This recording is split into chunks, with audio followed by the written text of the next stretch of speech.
Guys, ಎಲ್ಲರಿಗೂ welcome back. ಇವತ್ತಿನ ಹೊಸ 5ನೇ ಎಪಿಸೋಡ್ ಆಗಿರುವಂತ ಅಟ್ಯಾಕ್ ಆನ್ ಟೈಟನ್ ನ ರಿಯಾಕ್ಷನ್.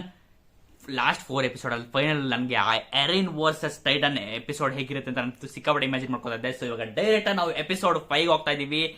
Erin versus tighten. ಅದು ಕೂಡ ದೊಡ್ಡ ಟೈಟನ್, ನಾನು ಚಿಕ್ಕಪುಟ್ಟ ಟೈಟನ್ ಅಲ್ಲೂ ಬಂದಿಲ್ಲ, ಯಾಕಂದ್ರೆ ಗೋಡೆ ಹೊಡೆದಾಕಿದೆ ಆ ಟೈಟನ್ ಬಂದ್ಬಿಟ್ಟು. ಇವಾಗ ಮತ್ತೆ ಆ ವಾಲ್ಗೆ ಮೋಸ್ಟ್ಲಿ ಇದು ವಾಲ್ ರೋಸ್ ಇರ್ಬೇಕಿದು, ಅದಕ್ಕೋಸ್ಕರನೇ ಆ ವಾಲ್ಗೂ ಬಂದ್ಬಿಟ್ಟಿದೆ ಅದು. ಸೊ ಕ್ರೇಜ್ ಆಗಿರುತ್ತೆ. ಈ ಎಪಿಸೋಡ್ ನ ಹೆಸರು first battle the struggle of the Trost ಅಂತ.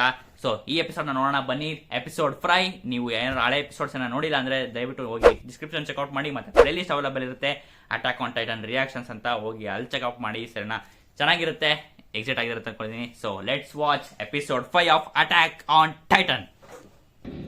845ರಲ್ಲಿ 2 ಹೊಸ ಟೈಟನ್ಸ್ಗಳು ಎಂಟರ್ ಆದ್ವು. ಕೊಲಾಸಲ್ ಮತ್ತೆ ಆರ್ಮರ್. ಇವರಿಬ್ರು ಎಲ್ಲೆಲ್ಲೆಲ್ಲ ಹೆಜ್ಜೆನ ಹಿಡ್ತಾ ಇದ್ರು, ಅದೆಲ್ಲ ಕೂಡ ಸರ್ವನಾಶವನ್ನ ಮಾಡ್ತಾ ಇದ್ರು. ಇವರ ದಾಳಿಯಿಂದಾಗಿ ವಾಲ್ ಮಾರಿಯ ತನ್ನ ಅಸ್ತಿತ್ವವನ್ನೇ ಕಳ್ಕೋಬೇಕಾಗಂತು. ಸಾಮಾನ್ಯ ಜನಗಳು ಅಲ್ಲೋಲ ಕಲ್ಲೋಲ ಆಗೋದ್ರು. ಆದ್ರೆ ಟೈಟನ್ಸ್ ನ ಶಕ್ತಿ ಮಾತ್ರ ಹೆಚ್ಚಾಯ್ತಾ ಹೋಯ್ತು. ನಮ್ಗಿದ್ದಿದ್ ಒಂದೇ ದಾರಿ, ಅದೇನಂದ್ರೆ ವಾಲ್ ರೋಸರ್ ಹತ್ರ ಹೋಗಿ ಆಶ್ರಯ ಪಡೆಯೋದು. 5 ವರ್ಷಗಳ ನಂತರ 800 ಎಪಿಸೋಡ್ 5.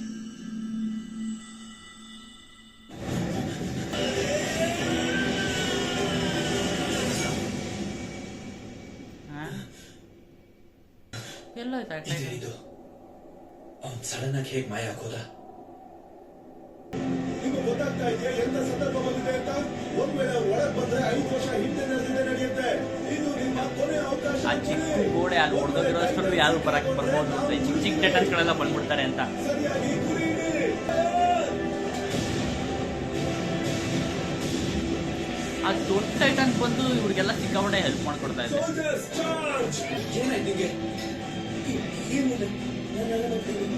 ನನಗೆ ಸ್ವಲ್ಪ ಯೋಚನೆ ಮಾಡೋದಕ್ಕೆ ಸಮಯ ಕೊಡು. ತುಂಬಾ ಕೆಟ್ಟಾಗಿದೆ ಅಲ್ವಾ? ಗೋಡೆ ಮೇಲೆ 8 ಮೀಟರ್ ಅಷ್ಟು ದೊಡ್ಡದೊಂದು ಗುಂಡಿ ಆಗಿದೆ. ಅದನ್ನ ಮುಚ್ಚೋದಕ್ಕೆ ನಮ್ಮ ಹತ್ರ ಅಷ್ಟೊಂದು ಸಹಾಯ ಇಲ್ಲ. ಏನ್ ಮಾಡೋದು ಗೊತ್ತಿಲ್ಲ. ಗೋಡೆ ಎದುರುಗಡೆ ಒಂದು ದೊಡ್ಡ ಕಲ್ ಬಂಡೆ ಅಡ್ಡ ನಿಂತಿತ್ತು. ಆದ್ರೆ ಅದನ್ನ ನಾವು ಅಲ್ಲಿಗೆ ಇಡೋದಕ್ಕಾಗೋದಿಲ್ಲ. ಎಲ್ಲಿವರೆಗೂ ನಾವು ಅದನ್ನ ಸೀಲ್ ಮಾಡಕ್ಕಾಗಲ್ವೋ ಇಡೀ ಊರೇ ಸರ್ವನಾಶ ಆಗೋಗುತ್ತೆ.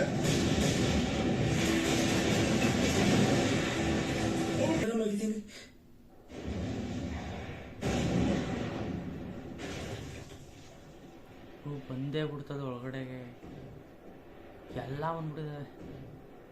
ಪಾಪದ ಜನರು ಪ್ರತಿದಿನ ಹೀಗೆ ಆಗುತ್ತೆ ಅಂತ ಯಾರು ಯೋಚನೆ ಮಾಡಿರ್ತಾರೆ? ಮತ್ತೆ ನಾವಿಲ್ಲಿ ಕೂತ್ಕೊಂಡು ಚದುರಂಗ ಆಟ ಆಡ್ತಿದೀವಿ. ಟೈಟನ್ಸ್ ನಮ್ಮ ನಗರದ ಒಳಗೆ ಬಂದಿದ್ದಾರೆ ಸರ್, ಮತ್ತೆ ಗೋಡೆನ ಮುರಿದಾಕಿದ್ದಾರೆ ಅಂತ ಕೇಳ್ಪಡ್ತೀವಿ. ನಮ್ಮ ಯೋಧರು ಮತ್ತು ಆಯುಧ ಇರೋದು ಜನರನ್ನ ರಕ್ಷಣೆ ಮಾಡೋದಕ್ಕೆ, ಆದ್ರೆ ನಿಮ್ಗೆ ನಿಮ್ದೇ ಚಿಂತೆ. ಕಮಾಂಡರ್, ನಾನು ಹೋಗಿ ಕುದುರೆನ. ಈ ಟ್ರೈನಿಂಗ್ ಅಲ್ಲಿ ನೀವೆಲ್ಲ 4 ಗ್ರೂಪ್ ಆಗಿ ಡಿವೈಡ್ ಆಗಿ ಸಪ್ಲೈ ರನ್ನಿಂಗ್ ಎಲ್ಲ ಟ್ರೈನಿಂಗ್ ತಗೊಂಡಿದೀವಿ. 3 ವರ್ಷ ರದ್ದು ಸತ್ತೆ ಹೋದ್ರು, ಆದ್ರೆ ನಾವು ಬದುಕಿದೀವಿ. ಗೊತ್ತಾಯ್ತಾ? ನಾವು 3 ವರ್ಷ ಕಷ್ಟ ಪಟ್ಟಿದೀವಿ. ಇನ್ನು 1 ದಿನ ಕಷ್ಟ ಪಡೋಣ. ಮಾತ್ರ ನಿಮ್ ಕೈ ಆಗುತ್ತೆ ಅಂತ ನನಗೆ ಗೊತ್ತು. ಏನಾದ್ರೂ ಆಯ್ತು ಅಂದ್ರೆ ನೀನ್ ನನ್ನ ಕರಿಬೇಕಾಯ್ತಾ? ಏನಂದೆ?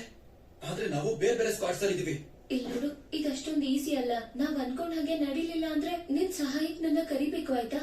ನೀನು ಏನ್ ಅನ್ಕೊಂಡಿದ್ಯಾ? ನೀನ್ ನನ್ ಜೊತೆ ಇದೀಯಾ? ನೀನ್ ಬರ್ಬೇಕು ಅಂತ ಸ್ಪೆಷಲ್ ಆರ್ಡರ್ಸ್ ಬಂದಿದೆ, ಬಾ ನನ್ ಜೊತೆ. ಬಟ್ ಸರ್, ನಾನು ಕ್ಯಾಡೆಟ್, ನಾನು ಅಷ್ಟೊಂದು ಪ್ರೆಷರ್. ನಿಂಗ್ ಒಂದು ಡೈರೆಕ್ಟ್ ಆರ್ಡರ್ ಸಿಕ್ಕಿದೆ. ನೀನು ಪ್ರೂವ್ ಮಾಡು. ಹೋಗೋ. ಮಿಷನ್ ನಮ್ಮಿಬ್ರಿಗಿಂತ ದೊಡ್ಡದು. ನಾವಿಬ್ರು ಅಳಿವಿನ ಅಂಚಲ್ಲಿ ಇದೀವಿ ಅಂತ ನಿಂಗೂ ಗೊತ್ತು. ಅದಕ್ಕೆ ನಿನ್ ಬಗ್ಗೆ ಯೋಚನೆ ಮಾಡೋದನ್ನ ಬಿಟ್ಬಿಡು. ಒಂದಂತೂ ಖಂಡಿತ, ಬೇರೆ ಜೀವಿಗಳಿಗಿಂತ ಅವರು ವಿಭಿನ್ನವಾದವರು. ಅವ್ರಿಗೆ ಮರ್ಮಾಂಗ ಇಲ್ಲ, ಆದ್ರೂ ಕೂಡ ಅವರ ಸಂತಾನ ಬೆಳೀತಾನೆ ಇದೆ. ಅದು ಹೇಗಂತ ಗೊತ್ತಾಗ್ತಿಲ್ಲ. ಇದೊಂದು ವಿಚಾರವನ್ನ ಬಿಟ್ರೆ ಇನ್ನ ಉಳಿದಿದ್ದೆಲ್ಲ ಮನುಷ್ಯರ ಹಾಗೇನೆ ಹೋಲಿಕೆ ಆಗುತ್ತೆ. ನಮ್ಗೆ ಇನ್ನೊಂದು ವಿಚಾರನೂ ಗೊತ್ತು, ಇದರ ಶರೀರದ ತಾಪಮಾನ ಜಾಸ್ತಿ ಆಗಿರುತ್ತೆ. ಇನ್ನೊಂದು ಗೊಂದಲದ ವಿಚಾರ ಏನು ಅಂದ್ರೆ, ಇದು ಮನುಷ್ಯರನ್ನ ತಿನ್ನೋದಕ್ಕೆ ಬಿಟ್ಟು ಬೇರೆ ಯಾವುದಕ್ಕೂ ತಲೆ ಕೆಡಿಸ್ಕೊಳ್ಳಲ್ಲ. ಈ ರೀತಿ ಇದೆಲ್ಲ ವಿಚಾರಗಳನ್ನ ನೋಡಿದಾಗ ನಮಗೆ ಗೊತ್ತಾಗೋದು, ಮನುಷ್ಯರನ್ನ ತಿಂತ ಇದಕ್ಕೆ ಶಕ್ತಿ ಹೆಚ್ಚಾಗ್ತಾ ಹೋಗುತ್ತೆ. ಇದು ಮನುಷ್ಯರ ಜೊತೆ ಹೊಂದ್ಕೊಂಡು ಬದುಕೋದಕ್ಕಿಂತ ಮನುಷ್ಯರನ್ನ ಸಾಯಿಸೋದ್ರಲ್ಲಿ ಖುಷಿಯನ್ನು ಕಾಣುತ್ತೆ. ಇನ್ನೊಂದು ನೆನ್ಪಿಟ್ಕೊಳ್ಳಿ, ಟೈಟನ್ಸ್ ಗಳು ಮನುಷ್ಯರನ್ನ ಹಸಿವಿಗೆ ಮಾತ್ರ ಕೊಲೆ ಮಾಡಲ್ಲ, ಅವಕ್ಕೆ ಮನುಷ್ಯರನ್ನ ಕೊಲ್ಲೋದ್ರಲ್ಲಿ ಖುಷಿ ಸಿಗುತ್ತೆ. ಇಂಥ ಕೃತ್ಯಗಳನ್ನ ಮಾಡೋ ಇದನ್ನ ಕೊಲ್ಲೋದಕ್ಕೆ ನಮ್ಮ ಹತ್ರ ಯಾವುದೇ ಆಯುಧಗಳು ಕೂಡ ಇಲ್ಲ. ಒಂದು ದಾರಿ ಇದೆ ಇದನ್ನ ಶಾಶ್ವತವಾಗಿ ಮುಗಿಸೋದಕ್ಕೆ. ಇಲ್ಲಿ ದಾಳಿ ಮಾಡಿ. ಒಂದು ವೇಳೆ ಈ ಕುತ್ತಿಗೆ ಭಾಗದಲ್ಲಿ ಜೋರಾಗಿ ಹೊಡೆದ್ರೆ ಅದು ಮುಂದುವರಿಯೋದು ನಿಲ್ಲುತ್ತೆ. ಇದೊಂದು ಭಾಗದಲ್ಲಿ ಹೊಡೆದ್ರೆ ಮಾತ್ರ ಅದು ಸಾಯೋದು ಸಾಧ್ಯ. ಈ ಅದ್ಭುತವಾದ ಆಯುಧವನ್ನ ಏನಿಲ್ಲಿ ನೋಡ್ತಾ ಇದ್ದೀರಾ, ಇದು ಟೈಟನ್ಸ್ ವಿರುದ್ಧ ಹೋರಾಡೋದಕ್ಕೆ ಸಹಾಯ ಮಾಡುತ್ತೆ. ಇದನ್ನ ಬಳಸಿ ಅದರ ಕುತ್ತಿಗೆ ಭಾಗಕ್ಕೆ ಹೊಡಿಬಹುದು. ಹಾಗೆ ಮಾಡೋದ್ರಿಂದ ಅದು ಬೆಳೆಯೋದನ್ನ ತಪ್ಪಿಸಬಹುದು. ಅದು ಸಾಯ ವೀಕ್ ಸ್ಪಾಟ್ ಅದು ಟೈಟನ್ಸ್ಗಳಿಗೆ. ಬನ್ನಿ, ಗೆಲುವು ನಮ್ದೇ.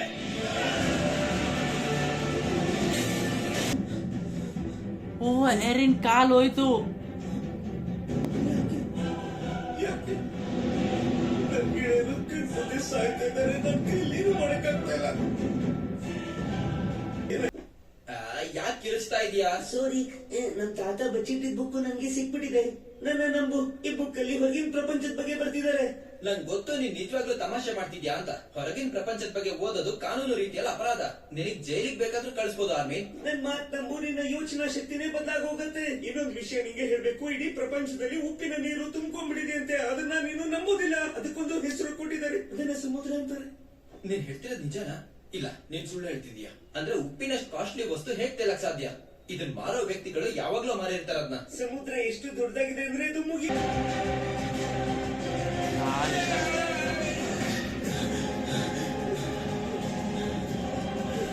ಬಾಯಿ ಒಳಗಡೆ ಹೋಗ್ತಾ ಇದೆ.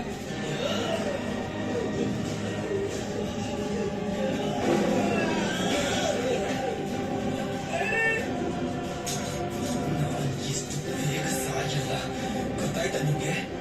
ತಿಳಿಸ್ಕೊ. ಇದೇ ಟೈಮ್ ಅವ್ರಿಗೆ ಗೊತ್ತಿತ್ತು ಅವ್ರ ಎಪಿಸೋಡ್ ಮುಗಿಸ್ತಾರೆ ಅಂತ.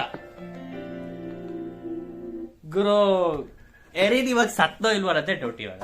ಆದ್ರೆ ಮೋಸ್ಟ್ ಮೇನ್ ಕ್ಯಾರೆಕ್ಟರ್ ಅವ್ನು ಇನ್ನೂ ಸತ್ತಿಲ್ಲ ಅಂತ ಡೌಟ್ ಹೊಡಿತಾ ಇದೆ ನನಗೆ. ಅವ್ರ ಕಾಲ್ ಕಳ್ಕೊಂಡ್ಬಿಟ್ಟ ಅವನು. ಮೋಸ್ಟ್ಲಿ ನೆಕ್ಸ್ಟ್ ಎಪಿಸೋಡ್ ಅಲ್ಲಿ ಅವ್ನು ಕತ್ತತ್ರ ಹೋಗಿದ ತಕ್ಷಣ ಅವ್ನು ಕತ್ತಿಗೆ ಪಚ್ಚೆ ಕತ್ತಿಗೆ ಅನ್ಸ್ಕೊಂಡು ಕತ್ತಿಂದ ಆಚೆ ಬರ್ಬೋದು ಅಂತ ನನಗೆ ಅನಿಸ್ತಾ ಇದೆ. ನಿಮ್ಗೆ ಅನಿಸ್ತಾ ಕೆಡ ಕಾಮೆಂಟ್ ತಿಳಿಸಿ.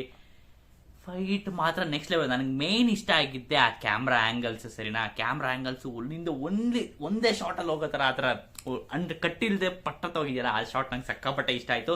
ಅಂಡ್ ಎರಿನ್ ಯೂಸ್ ಮಾಡಿದಂಥ ವೆಪನ್ ಅದು ನಂಗೆ ಸಿಕ್ಕಾಪಟ್ಟೆ ಇಷ್ಟ ಆಯ್ತು. ಒಂಥರ ಕತ್ತಿ ತರ ಒಂದು ಗ್ರೇಡ್ ತರ ಇದೆ ಸರಿನಾ. ಅದನ್ನ ಏನಕ್ಕೆ ಯೂಸ್ ಮಾಡ್ತಾರೆ ಅಂತ ನೆಕ್ಸ್ಟ್ ಎಪಿಸೋಡ್ಸ್ ಅಲ್ಲಿ ತಿಳ್ಕೊತೀವಿ ಅಂತ ಅನ್ಸುತ್ತೆ. ಆ ವೆಪನ್ ನಂಗೆ ಸಿಕ್ಕಾಪಟ್ಟೆ ಇಷ್ಟ ಆಯ್ತು. ಸೊ ಬೇಸಿಕಲಿ ವೆಪನ್ಸ್ ಆಗಿರ್ಬೋದು, ಸ್ಟ್ರಕ್ಚರ್ ಆಗಿರ್ಬೋದು, ಶಿಪ್ಸ್ ಆಗಿರ್ಬೋದು ಎಲ್ಲ ಡಿಫ್ರೆಂಟ್ ಆಗಿ ಮಾಡಿದ್ರೆ ಸರಿನಾ.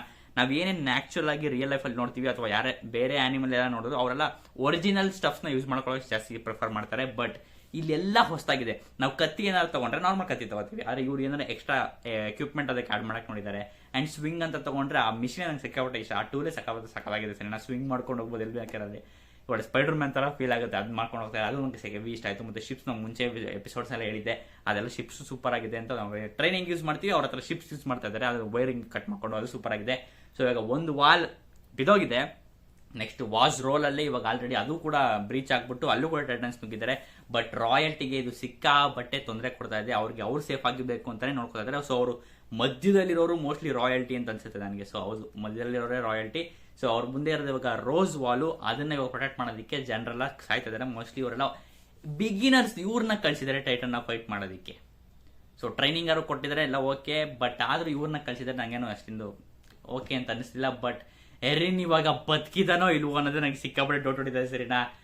ಮೋಸ್ಟ್ ನಾನು ಹೇಳಿದ್ನಲ್ಲ, ಅವ್ನು ಕತ್ತಿಂದಂಗೆ ಸ್ಲೈಸ್ ಅಪ್ ಮಾಡ್ಕೊಂಡು ನೆಕ್ಸ್ಟ್ ಎಪಿಸೋಡ್ ಬರ್ಬೋದು. ಬಟ್ ನೆಕ್ಸ್ಟ್ ಎಪಿಸೋಡ್ ನೋಡೋಕೆ ವೇಟ್ ಮಾಡೋಕ್ತಿಲ್ಲ, ಯಾಕಂದ್ರೆ ಅಷ್ಟೇ ಕ್ರೇಜಿ ಆಗಿದೆ. ಮತ್ತೆ ಆನಿಮೇಷನ್ ಅಷ್ಟೇ ಸಿಕ್ಕಾಪಟ್ಟೆ ಸೂಪರ್ ಆಗಿದೆ ಸರಿನಾ.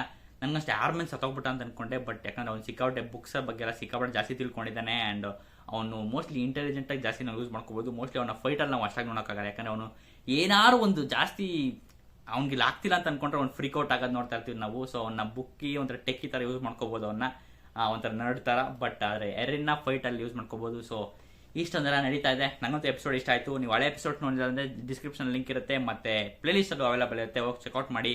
ಅಂಡ್ ಮತ್ತೆ ನೆಕ್ಸ್ಟ್ ವಿಡಿಯೋದಲ್ಲಿ ಸಿಗ್ತೀನಿ. ರೇಷನ್ ಹೇಗಿತ್ತು ಅಂತ ಮತ್ತೆ ಕೆಳಗೆ ಕಾಮೆಂಟ್ ತಿಳಿಸಿ ಸರಿ. ಮತ್ತೆ ನೆಕ್ಸ್ಟ್ ವಿಡಿಯೋದಲ್ಲಿ ಸಿಗ್ತೀನಿ. ಬಾಯ್.